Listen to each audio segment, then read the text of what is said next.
For most of my life, I believed the hardest morning a man could ever face was the one when he buries his wife. Then, 6 months after I buried mine, I walked out to the garage with my coffee and found the empty concrete where her car should have been, and I learned there are harder mornings still. My son had sold it. The 1967 Corvette my late wife spent 15 years rebuilding with her own scarred hands, gone for a quick handful of cash. And when I called him, he told me, over the noise of an airport, that it was only a hunk of old metal and that I needed to move on. I stood there holding a cold cup of coffee, believing I had just lost the last piece of her. And then, an hour later, the man who bought that car called my phone, and his voice was shaking. And he told me my wife had hidden something inside the door of that car, something I needed to come and see immediately, and that it would change everything I thought I knew about my own family. Before I tell you what she hid and what it exposed, do an old man a kindness. Subscribe to the channel and tell me in the comments what town you are watching from tonight. It means more than you know to see how far these stories travel. Now let me start at the beginning. One honest note before we begin. This story is a work of fiction. The voice you are hearing and the images you are seeing are AI-assisted. Names, places, and events are invented for storytelling. Any resemblance to real people is purely coincidental. But the lessons about family, greed, and quiet strength are very real. Now, let us begin. My name is Roy Mercer. I am 71 years old, and I spent 34 of those years as a firefighter, the last 12 of them as a captain, in and around Denver, Colorado.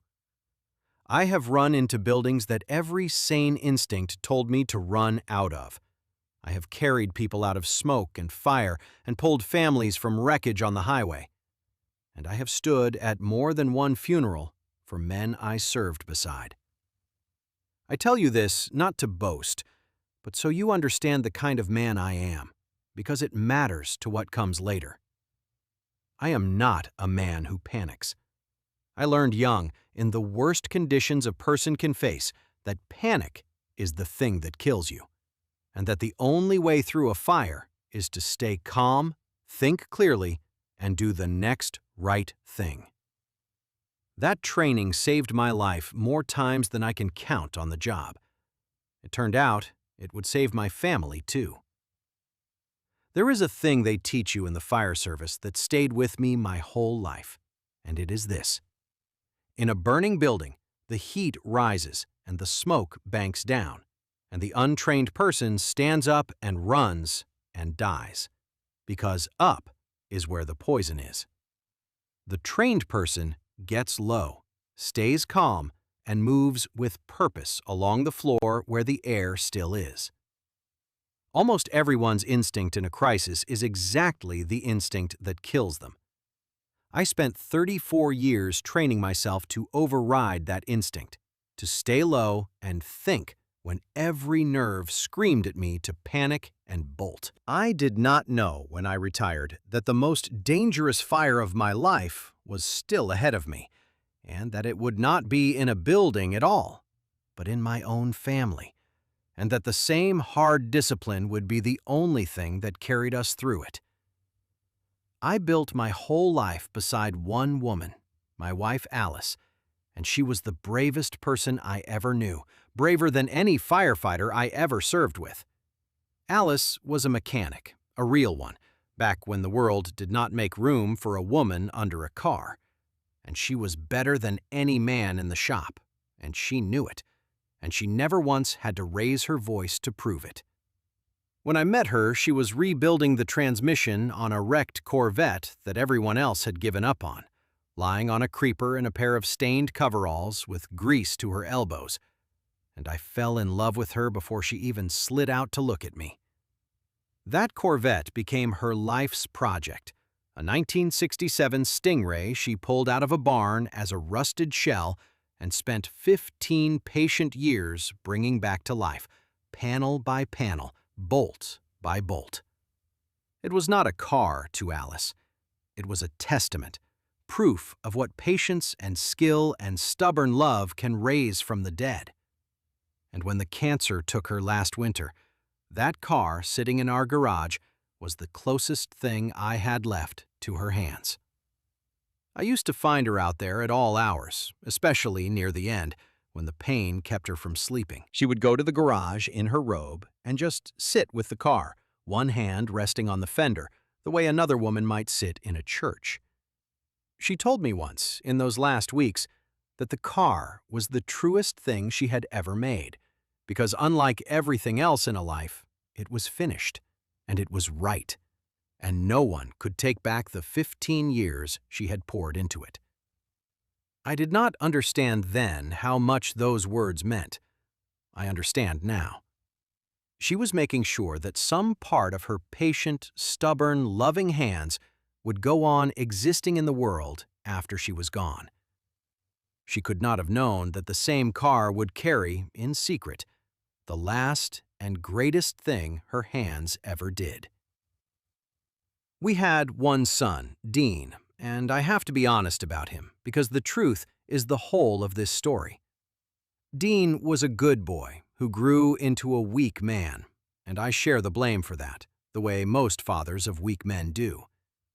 He was our only child, born late, and we doted on him. And somewhere in all that love, we forgot to teach him how to stand on his own. He never found his footing. He drifted through jobs and through money, always looking for the shortcut, always a little envious of men who had more, and Alice and I quietly propped him up his whole adult life, telling ourselves he would find his way eventually. He was 39 when all of this happened, and he had not found his way yet. And then he met a woman named Adrian, and whatever chance he had of finding it, walked right out the door. I have asked myself 1,000 times how a good boy becomes a weak man, and the answer, I'm afraid, is love without limits. Alice and I loved Dean so much that we never let him suffer a single consequence, never let a hard lesson land, never let him feel the clean pain of failing and having to get back up on his own. We paid his debts, we smoothed his roads, we caught him every time he fell, and in catching him, we robbed him of the one thing a man must have, which is the knowledge earned in his own bones that he can survive a fall. A man who has never hit the ground will believe any promise that he never has to, and a man who believes he never has to hit the ground is exactly the kind of man a predator like Adrian prays to find. I disliked Adrian from the first dinner, and I am not a man who dislikes people easily. 34 years of pulling every kind of person out of every kind of disaster teaches you to see past the surface. And there was something behind Adrian's surface that made the hair on my neck stand up the way it used to just before a floor gave way beneath me. She was beautiful and charming and attentive, and she said all the right things, and none of it reached her eyes. She watched our family the way I once watched a burning structure, calculating the loads, looking for the weak points, planning her route through. She asked warm questions about our finances wrapped in concern. She subtly, gently began to separate Dean from us. A canceled visit here, an unreturned call there, until my son, who had spoken to his mother nearly every day of his life, went weeks without calling her while she was dying. That was Adrian's doing. I knew it then, and I could prove it later. It started so gently that anyone watching would have called it thoughtful. Adrian was always the one who suggested Dean was too tired to make the drive to see us, always the one who remembered a conflict when a visit was planned, always the one who answered his phone and passed along that he would call back, and then he never quite did. Each single instance was nothing, explainable, reasonable. It was only when you stepped back and saw the pattern across months that the design became clear. A slow and deliberate severing of every tie that bound my son to the people who loved him, until the only voice left in his ear was hers. I had seen fire move like that, creeping unseen through the spaces in the walls, cutting off the exits one by one, so that by the time anyone smelled the smoke, there was no way out left. That is how she worked. She closed the exits. Alice saw it too, and Alice, being Alice, did not just fret about it. She did something.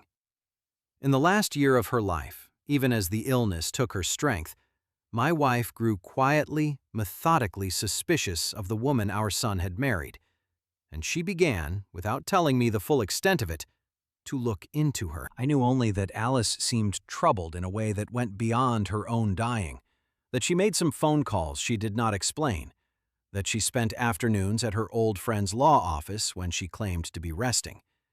I thought, God forgive me, that she was simply putting her affairs in order, making peace with the end.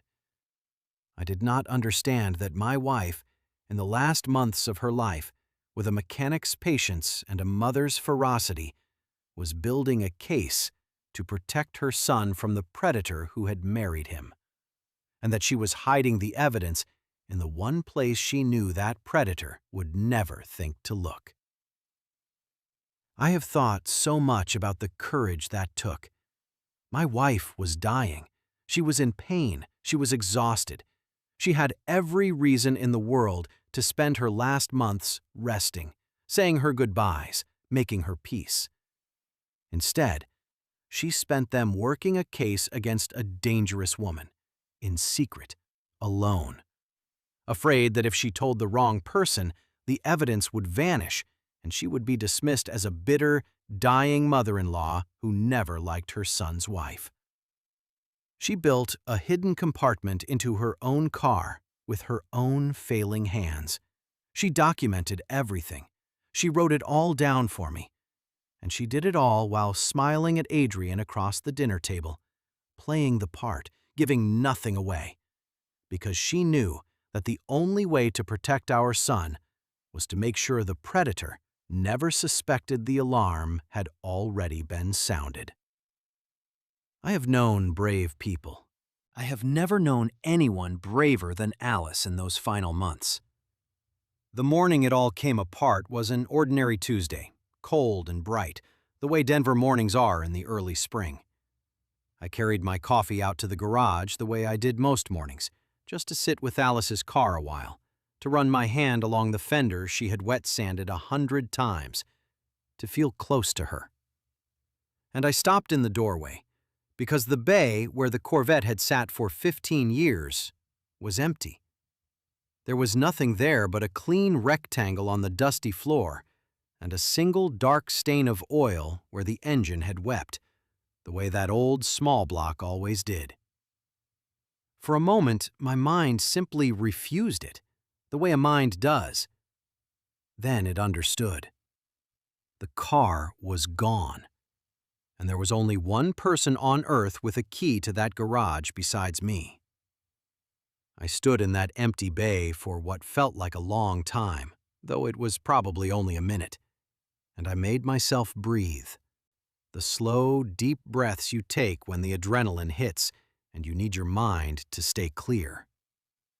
I had walked into 100 scenes of loss in my life, and I knew the feeling of a floor dropping away beneath you, and I knew that the only thing to do was to keep breathing and gather the facts before the feelings took the wheel. So I did not scream, and I did not throw the coffee cup, though part of me wanted to. I looked at the clean rectangle in the dust and the dark weep of oil, and I let the cold, clear part of my mind come forward, the captain's part, and I picked up the phone to find out, calmly, exactly how bad the fire was. My hands were steady as I dialed my son, because they are always steady. It is the one gift the fire gave me. He answered on the fourth ring, and behind his voice I could hear the vast, echoing announcements of an airport terminal. I asked him, very quietly, where his mother's car was. And Dean, my only child, told me, in the bored, impatient tone of a man being bothered over something trivial, that he had sold it. He said they needed the money, that Adrian had been under so much stress that they were treating themselves to a trip abroad to recover, and that I should be happy for them. When I could not speak, he filled the silence with the cruelest thing anyone has ever said to me. He said, "Dad, Mom is dead. It is just an old car. Why are you clinging to a pile of rust like it is going to bring her back?" Then he told me his flight was boarding, and he hung up. And I stood in that empty garage with a phone in my hand and felt something in my chest go very cold and very still. People who have never worked a disaster imagine that the professionals feel nothing, that we are cold by nature. It is the opposite. We feel everything. We simply learn to set it down, carefully, off to the side, so that it does not get in the way of the work, and then to pick it back up and carry it later when the work is done. Standing in that garage after my son hung up on me, I set down a mountain of feeling. The grief, the betrayal, the disbelief that a child I had bounced on my knee could speak to me that way over the last thing his mother made. I set it all down, off to the side, where I would deal with it later. And into the space it left came the old familiar calm, the readiness, the sense of a job to be done. I did not yet know there was a job.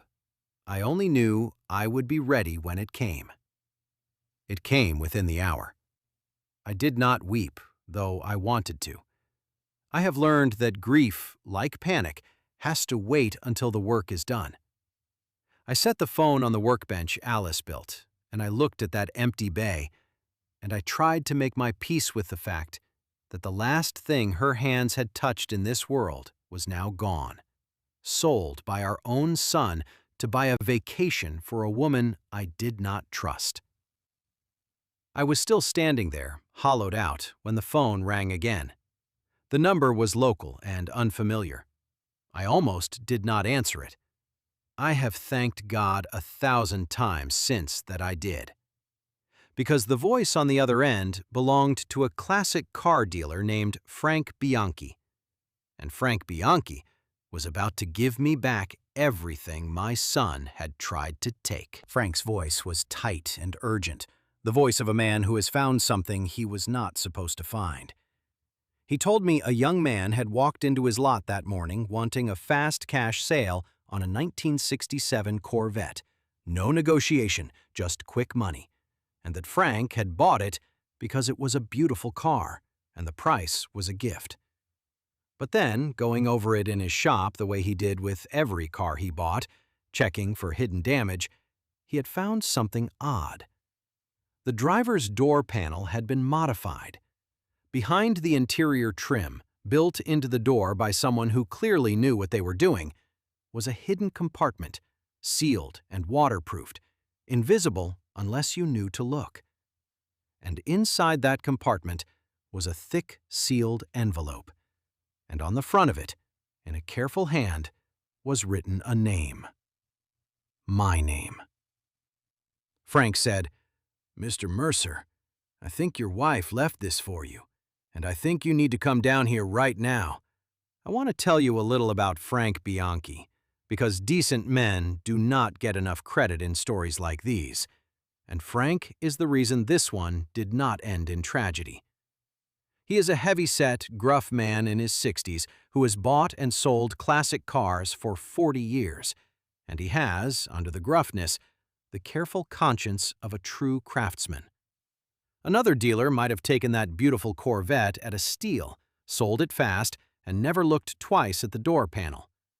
Frank checked every car he bought as a matter of pride, and when he found that hidden compartment, another man might have pocketed whatever was inside. Frank saw my name on that envelope, and without hesitation, without even opening it, he tracked me down and called me and told me to come get what was mine.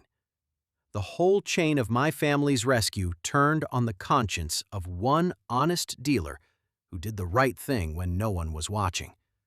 I will owe him for the rest of my life. I do not remember the drive to Frank's lot. I remember standing in his shop under the fluorescent lights with the smell of oil and rubber all around me, holding an envelope with my name in Alice's handwriting.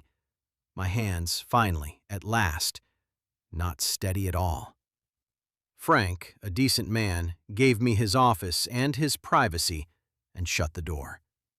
And I sat down in his cracked leather chair and I opened the last letter my wife would ever send me, written in the final weeks of her life, hidden in the one thing she knew our son would never willingly part with, and never dreaming he would sell it for cash to fund the very person she was trying to save him from.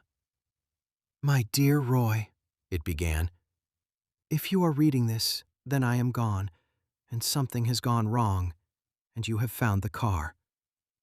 I need you to be the captain now. I need you to stay calm and read all of this and do the hard thing, because I ran out of time to do it myself." The letter was long, and I read it twice there in Frank's chair, and then a third time in the days that followed, until I knew it by heart. Alice told me, in her plain and fearless way, that she had never trusted Adrian, and that in her last year she had done something about it. She had gone to see her old friend, a retired attorney, and together they had hired a private investigator, quietly, using Alice's own money to find out who our son had really married. And what that investigator found had frightened my brave wife so badly that she had built a hidden compartment into her own car, with the help of her old mechanic friend, to protect the evidence, because she had become convinced that Adrian was capable of destroying anyone who got in her way, and that a piece of paper left in a drawer would simply disappear. She hid the truth in the one place a woman like Adrian would never look, inside a greasy old car she considered worthless. And then she died before she could act on it, trusting me to finish what she started. I had to stop reading, more than once, and set the letter down on Frank's desk and just breathe. It is a strange and terrible gift to receive a letter from someone you have already buried, to hear their voice again, clear and alive on the page, speaking to a moment they knew they would not live to see. Alice wrote to me as though she were sitting across from me, calm and practical and unafraid, and I could hear every word in her voice. She was not asking me to avenge her. She was not angry even, though she had every right to be. She was simply, in her last act on this earth, handing off a task she had run out of time to finish, from one partner to another, the way she had handed me a wrench 1,000 times across our life together. "Finish this, Roy," the letter said near the end. "I know you can. You have run into worse fires than this one. Just stay low and stay calm, and bring our boy home." I intend to spend the rest of my life being worthy of that trust. Folded inside the letter was the investigator's report, and reading it, my grief hardened into the cold, focused calm I used to feel walking into a fire. Adrian was not who she said she was. The name she used was not the name she was born with. It was, in fact, the third or fourth name she had used, each one attached to a different city and a different past she had walked away from. The investigator had traced a pattern going back nearly 20 years, a pattern so clear and so chilling that Alice had underlined parts of it in her shaking hand. Adrian found men, not just any men. She found families with money and a weak, lonely son or brother or father at the center of them. And she attached herself to that weak point, and she married in, and she isolated her target from everyone who loved him, and then, methodically, she drained everything. And when there was nothing left, she vanished and became someone new, in a new city, hunting a new family.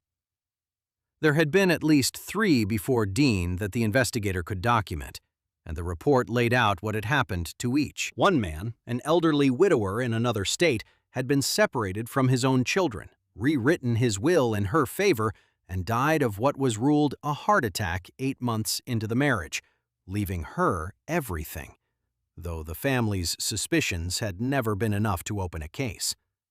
Another had been left bankrupt and broken, his business gone, his savings gone, discarded the moment the money ran dry. A third had barely escaped, warned in time by a suspicious sister, and it was that sister the investigator had finally tracked down, and it was her testimony that filled the most damning pages of the report. Adrian was not a gold digger. She was a predator, a patient, practiced, dangerous predator. And my weak, lonely son was simply her latest prey, and Alice had seen it coming and had died trying to stop it. I read that report with the specific, sickened attention of a man reading an autopsy of a disaster he might have prevented. Every page was worse than the last. This was not a woman who had simply married for money, which is an ugly thing but a survivable one.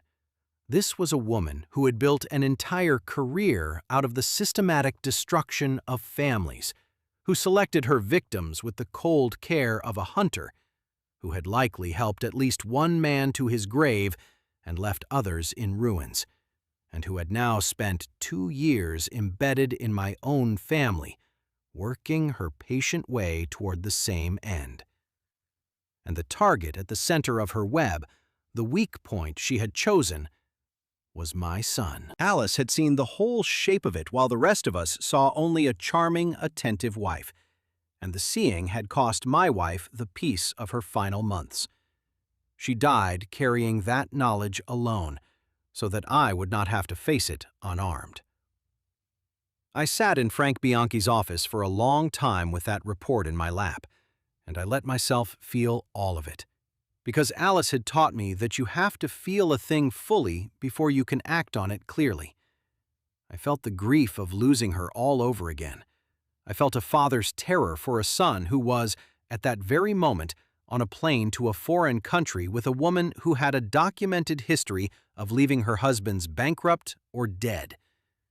And underneath all of it, rising slow and steady the way it always did before a bad call, I felt the cold clarity of a captain who has sized up the fire and knows exactly what has to be done. My wife had handed me a mission with her dying strength. I was not going to fail her. And I was not going to lose my son to this woman, no matter how far gone he was, no matter that he had just sold the very evidence that would save him for a fistful of cash.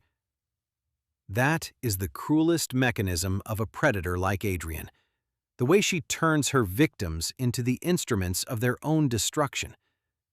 She did not steal the car.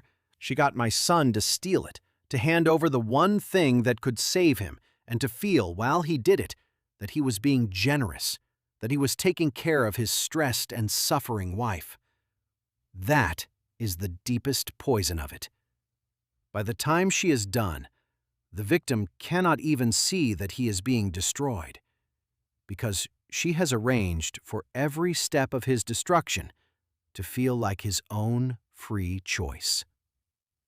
My son believed he was a good husband selling a useless old car to treat his wife to a well-earned trip. He had no idea he was a drowning man being handed an anchor and told it was a life preserver.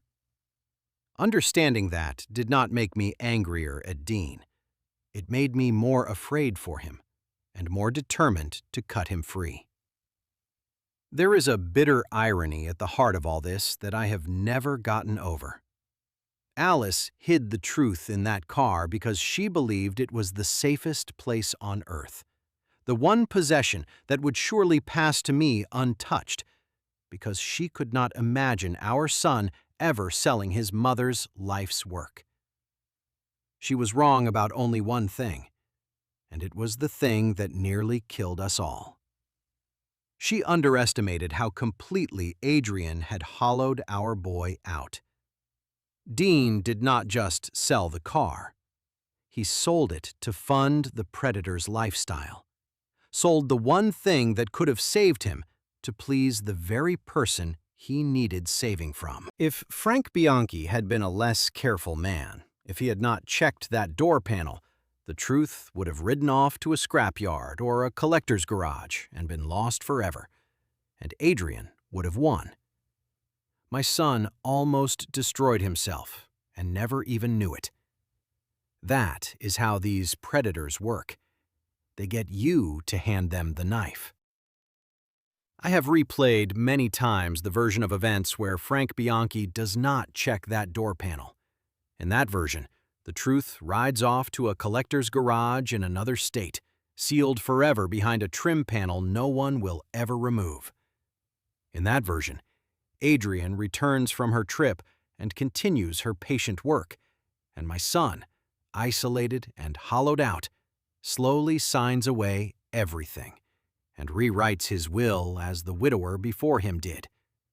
And then, one day, there is a phone call about a sudden, tragic accident or a heart attack in a man far too young for one, and a grieving widow inherits everything and vanishes into a new name in a new city, and no one ever knows. That version was inches away. It was the width of one honest man's decision to check a door panel. I do not believe in luck exactly, but I believe that Alice built her plan so well that even the thin margins broke our way, because she had accounted for everything, even the possibility that the car she trusted would be sold. I did not go home and rage, and I did not call my son and blurt it all out over the phone, because a warning shouted across an ocean would have accomplished nothing but to tip off Adrian and send her running to become someone new before the law could touch her. I had learned in 34 years of emergencies that the first thing you do is not the loud thing. It is the right thing, in the right order. So I took Alice's letter and the investigator's report to the one place that could act on them. I contacted the investigator my wife had hired, a careful, thorough former detective named Ruth Okonkwo, and I told her I intended to finish what Alice had started, and I asked for her help. And Ruth, who had come to admire my wife in those final months, told me she had been waiting, hoping for exactly this call, because she had never been able to let the case go. Ruth and I built it carefully, the way Alice would have wanted, the way you build a plan to enter a burning building, with every step accounted for and every exit known. The evidence Alice had gathered was strong, but it was, by itself, a private investigator's report, and we needed it in the hands of people with badges and the power to act. Ruth had contacts, built over a long career, in the police departments of the cities where Adrian had left her wreckage. We assembled everything: the prior identities, the suspicious death, the ruined men, the sister's testimony, the paper trail, and Ruth brought it to a detective in the state where the widower had died, a detective who had always believed that death was more than a heart attack, and had never had enough to prove it. Alice's report was the something more he had been missing for years. While the machinery of the law began, slowly and quietly, to turn, I did the hardest thing the whole ordeal asked of me. I let my son continue his trip. I did not warn him. I let Dean and Adrian spend their stolen vacation, because I understood that any warning would only warn her, and that the safest thing for my son was for the trap to close before Adrian ever knew it existed. Those were the longest weeks of my life, knowing my only child was across an ocean, sleeping beside a woman who had likely helped an old man to an early grave, and being able to do nothing but wait and let the law get into position. I sat in Alice's garage in the evenings, in the empty bay where her car had been, and I talked to her, and I told her I was doing it, I was finishing it, I was going to bring our boy home. It was the only thing that got me through. There is a particular torture in enforced patience when someone you love is in danger, and I do not wish it on anyone. Every parent's instinct in me screamed to call my son, to warn him, to fly across the ocean and physically pull him away from that woman. And every hard-won piece of judgment I owned told me that to do any of those things would be to warn Adrian, to send her running before the law could close its hand, and to leave her free to hunt again, and perhaps to harm my son in the process. So I waited. I made my coffee. I walked in the mornings.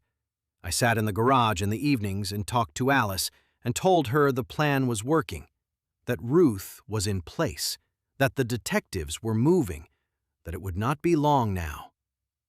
Waiting is the hardest discipline there is, harder than any charge into a fire, because a fire asks you to act, and this asked me to hold still, while my whole heart was overseas in danger. Alice's letter got me through it. Stay low, stay calm, bring our boy home. The trap closed the week they returned.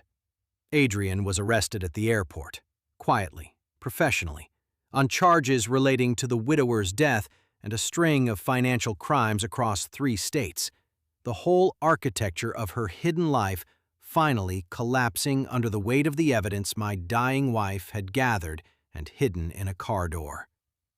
Dean stood there in that terminal and watched his wife be led away in handcuffs by detectives who called her by a name he had never heard. And I am told the look on his face was that of a man waking from a dream into a nightmare. Or perhaps from a nightmare into the cold light of morning. He called me an hour later, and for the first time in years, the arrogance was gone from my son's voice. There was only confusion and fear and the small, lost sound of a boy who does not understand what is happening to him. I told him only that there had been a mistake, that he needed to do exactly what the detectives told him, and that I was coming, that his father was coming, and that everything was going to be all right. It is what I have said to 100 frightened people over a radio and across the hoods of wrecked cars, the words you say to someone in shock to keep them from going under. And I said them now to my own son with my heart breaking, because I could hear, under his fear, the sound of a man whose entire understanding of his own life was collapsing in real time.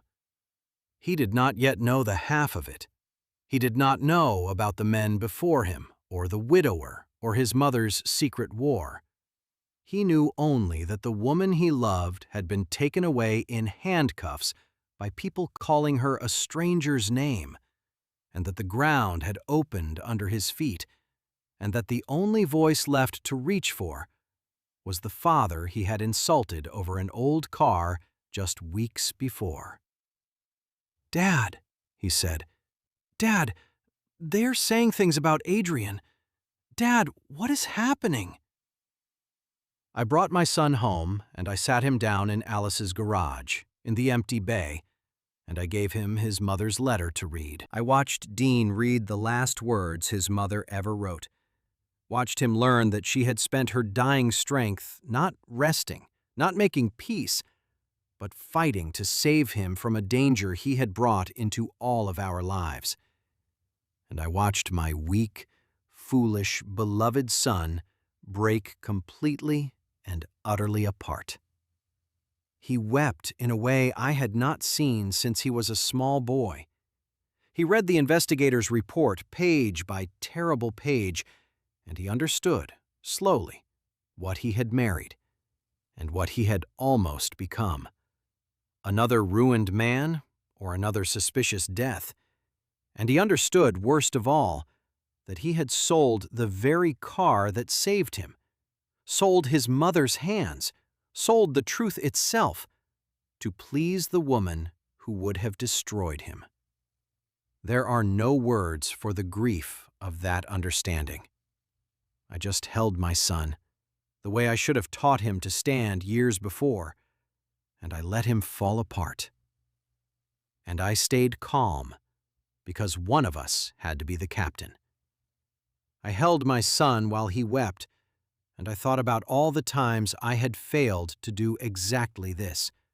All the times I had solved his problems for him instead of standing beside him while he faced them.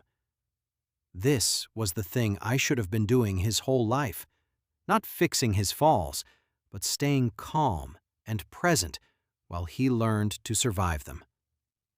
It was too late to undo the soft years that had made him vulnerable, but it was not too late to show him, finally, what a steady man looks like in a crisis.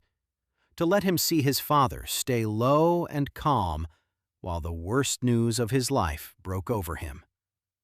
Maybe, I thought, holding my broken son in that garage, this is the lesson I should have taught him at 10, arriving 30 years late and at a terrible price, but arriving. A man is not the one who never falls. A man is the one who, when someone he loves is falling, stays calm enough to catch them and strong enough to hold on. Adrian's carefully built life came apart completely. Faced with the mountain of evidence Alice had assembled, the prior identities, the pattern, the witnesses Ruth had gathered, she was convicted on the financial crimes across multiple states, and the investigation into the widower's death was reopened with real momentum for the first time in years. The woman who had spent 2 decades hunting vulnerable families and vanishing into new names would spend a very long time somewhere she could hunt no one. And every family she had ruined finally had an answer. Because a dying mechanic in Denver had refused to look away. Dean cooperated fully, and though it shamed him to admit how completely he had been fooled, his testimony about her behavior helped seal the case. My son, who had been her latest victim, became, in the end, one of the instruments of her downfall. And I think that mattered to him. A small measure of redemption in the wreckage. I have come to believe that this was important for Dean, maybe the most important thing of all. A man who has been made a fool of, who has been used and nearly destroyed, carries a particular kind of shame that can rot him from the inside if it is left with nowhere to go. It would have been easy for my son to collapse entirely under the weight of what he had almost done, to spend the rest of his life as a broken, guilty man. But by cooperating, by lending his testimony to the case against Adrian, by helping to make sure she could never do to another family what she had done to ours, Dean was able to turn some small part of his shame into purpose. He could not undo his blindness, but he could help hold the door shut behind her. And there was a kind of dignity in that, a first shaky step back toward being a man he could respect. I watched him take that step, and for the first time in years, I saw something in my son worth being proud of. There was money at the center of it, of course, because there always is with these predators. Adrian had already drained a good deal of what Dean had, and had been positioning, through documents and manipulation, to get her hands on the family assets, on everything Alice and I had built across our whole hard-working lives. That was the true purpose of isolating Dean, of the pressure, of the sudden urgent need for cash that led him to sell the car. She was tightening the noose, and the trip abroad had been, I later understood, likely the beginning of the end for my son, the point at which a woman with a documented dead husband would have begun the final phase. The car sale saved him in more ways than one. It put the truth into Frank Bianchi's hands before Adrian could finish her work. My wife reached out from her grave and stopped a murder, and I do not think that is too strong a word for what she prevented. Ruth Okonkwo told me, when it was all over, that in her long career she had learned to recognize the signature of a certain kind of killer, the patient kind, the kind who never uses a weapon louder than a pen or a pill, who lets time and isolation and paperwork do the work, and who is almost never caught because the deaths look natural and the victims are old, and the grieving families are dismissed as suspicious and bitter. Those are the ones who get away with it, Ruth said, again and again for decades, because no single death ever looks like a murder, and no one ever assembles the pattern. It takes something rare to catch them. It takes someone who loves a potential victim enough to look, and who is stubborn enough not to stop looking, and who is smart enough to build the pattern the police never quite manage to build. It takes, in other words, someone exactly like my wife. The detective who reopened the widower's case came to see me near the end of it all, a quiet man who had carried that unsolved death for years. He held Alice's report in his hands like it was something holy, and he told me that in 30 years of police work, he had rarely seen a private citizen assemble a case so complete, so careful, so exactly aimed at the questions the professionals had never been able to answer. He asked me who she had been, my wife, that she could do this. I told him she was a mechanic. He looked at me for a moment, and then he said that it made sense, that she had approached the whole thing like a machine to be diagnosed, tracing every symptom back to its cause with a patience most detectives never learn. I have thought about that often since. My Alice took apart a predator the same way she took apart an engine, methodically, fearlessly, all the way down to the truth at the bottom. And then she left me the manual. The first thing I did, once the danger had passed, was buy back Alice's car. Frank Bianchi, when he understood the whole story, would barely take my money, and I had to insist. And even then, he sold it back to me for exactly what he had paid, not a dollar more.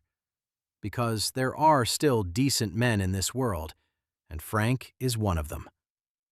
I drove that Corvette home myself, slowly, through the streets of Denver, and I pulled it back into the empty bay where it belonged, and I sat in the driver's seat with my hands on the wheel Alice had rebuilt with her own fingers. And I finally let myself weep. For her, for everything she had done, for the 15 years of patient love in every panel of that car, and the fiercer love still in the hidden compartment of its door. She had saved our son from the grave.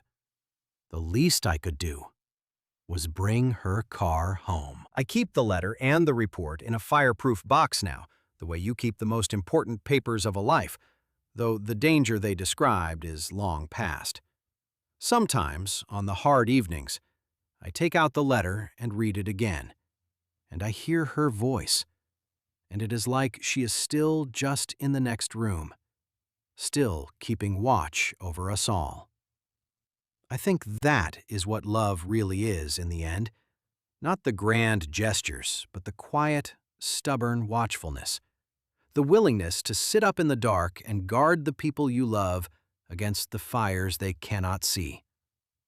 Alice guarded us to her last breath and past it. She is guarding us still, in a way, every time Dean and I open the garage and see her car, and remember what her love was strong enough to do. A man could search his whole life and never find a love like that. I found it at 19, under a wrecked Corvette in a pair of greasy coveralls, and I have been the richest man alive ever since. Dean lives with me now for the time being in the house he grew up in, and he is not the man he was. Something in him broke when he read his mother's letter, but sometimes a thing has to break before it can be rebuilt stronger. And I have watched, these past months, a real man begin, slowly, to emerge from the wreckage of the weak one. He works now, a real job, with his hands, and he is learning, at 40, the lessons Alice and I failed to teach him at 20. He comes out to the garage in the evenings, and I am teaching him to work on his mother's car, the way she would have wanted. And there is a kind of healing in the two of us bent over that engine together, remembering her, rebuilding not just a car, but a man. He will carry the guilt of what he almost did for the rest of his life, but he will carry it as a stronger man. And that, I have come to believe, is the last gift his mother gave him. I do not want to give you the impression that it has all been healing and redemption, because grief and guilt do not resolve as neatly as that. There are still nights when Dean cannot sleep, when the enormity of what he nearly did sits on his chest and will not lift. There are still moments when the old weakness surfaces, the flinch away from responsibility, the reach for the easy path. And I have to be there, steady, to help him choose the harder and better one. Rebuilding a man is slower and more delicate work than rebuilding an engine, and there is no manual for it. And some days, I feel I am failing at it as badly as I failed the first time around. But we are further along than we were. My son looks me in the eye now. He does hard things without being asked. He speaks his mother's name with reverence instead of carelessness. It is not a finished restoration, but it is, at last, an honest one. And honest work, Alice always said, is the only kind that lasts. I took what remained of our savings, the money Adrian never managed to steal, and I did something with it that I think Alice would have loved. I started a fund in her name, a scholarship for young women who want to learn the trades, the mechanics and the welders and the machinists, the girls who, like Alice all those years ago, are told there is no room for them under a car. Her name is on it now, and every year it will send a few more stubborn, gifted young women into the work she loved, into a world that has a little more room for them because of the one who came before. People ask me sometimes whether I am at peace now, and it is a harder question than it sounds. I have my son back, pulled from a fire he did not even know he was standing in. I have my wife's car home in its bay, and her name on a fund that will do good long after I am gone. And the woman who threatened everyone I love is where she can threaten no one. By any measure, that should be peace, and much of the time it is. But I am also an old man who lives alone in a house full of a dead woman's presence, who talks to her in the garage in the evenings, who would trade every bit of that hard-won peace for one more ordinary morning with Alice at the kitchen table. That is the thing no one tells you about surviving the fire. You carry everyone you saved and everyone you lost for the rest of your days, and the weight of them is the same weight, and you would not set a single one of them down. It is a strange thing to build a monument to your wife out of the ashes of your son's near destruction. But life is a strange thing, and love is stranger still. And Alice's love was the strangest and strongest force I have ever known, strong enough to reach past her own death and save the boy she left behind. This is a work of fiction, and the voice you have been listening to is not a living man. But the lesson underneath it is as real as a mother's love and as real as smoke. For 34 years, I ran into fires that others ran from, and I learned that the most dangerous ones are the ones that hide, that smolder unseen inside the walls until the whole house is lost. Adrian was a fire in the walls, and my Alice was the only one who smelled the smoke, and she gave her last strength to sound the alarm. And she hid that alarm in the one place love could still reach after she was gone. My son mistook his mother's car for scrap, and mistook a predator for a wife, and mistook his father's silence for weakness. And every one of those mistakes nearly cost him everything. Never mistake an old man's calm for surrender, and never underestimate the lengths a mother will go to protect her child, even from beyond the grave. They wanted my inheritance. In the end, the only thing they inherited was the ruin they earned with their own hands. My name is Roy Mercer, and the truth my wife hid to save our son, I carried out of the fire in her name.